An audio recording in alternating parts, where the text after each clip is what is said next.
They say grief makes a woman quiet, but after my husband died, the silence filled up with voices. His name was Thomas Harrow, killed near Vicksburg, fighting for the Confederacy. After the war swallowed him, I was left alone in our house on the edge of town.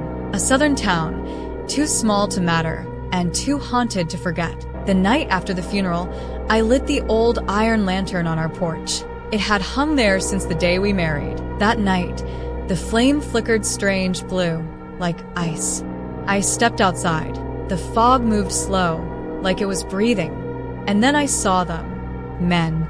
Dozens of them. Some missing limbs. Some with holes where their faces should be. All quiet, except one. He wore a Union coat. His voice was soft, like wind through trees. South of the sycamore tree, he said. Bodies. Still chained. I didn't sleep that night. By morning, I'd drawn a map and hid it under my sewing basket. I knew what I was doing was treason, but I also knew what I'd seen.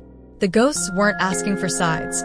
They were asking for truth. So, I started helping the Union in secret. Played the part they expected. A widow in black, eyes to the ground. But when the lantern burned blue, I listened. The dead whispered of hidden camps, stolen weapons, and buried sins. At first, I passed messages to a stranger in the woods. Then came Corporal Jonah Black. He didn't trust me, said I was either lying or mad. But I took him to a barn where runaways were locked inside. After that, he started listening too. Not all the ghosts spoke plain. One came often, a tall shadow with a broken voice.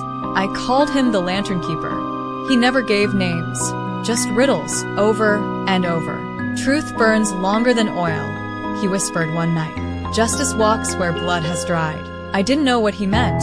Not yet. Then came the night the lantern refused to light. The fog didn't move. It sat heavy around the house. I raised the lantern, though it was dark. And that's when I saw them. Not soldiers this time, children. Women. Some just bones and rags. One little girl stepped forward. Her voice was barely a whisper. You see the dead, but you don't see us. My throat closed. I'd been looking at war like it started with guns and uniforms. But it started long before. In fields. In chains. My husband had owned people. I never stopped him. The girl reached out. Make it right. My hand shook as I lit the lantern. The flame burst gold. Not cold, not angry, but bright. Like the truth was finally showing its face. Jonah found me at dawn, standing in front of the courthouse. I held the lantern in one hand, the map in the other. I told him everything. He didn't say a word, just looked behind me like he saw them too. Now every night, I walk with the lantern. Through the woods, past old fences, along the graves no one ever marked. The ghosts still come. Some ask for justice. Some just want someone to listen. And I do. Because once you hear the truth, you don't get to unhear it. Not ever.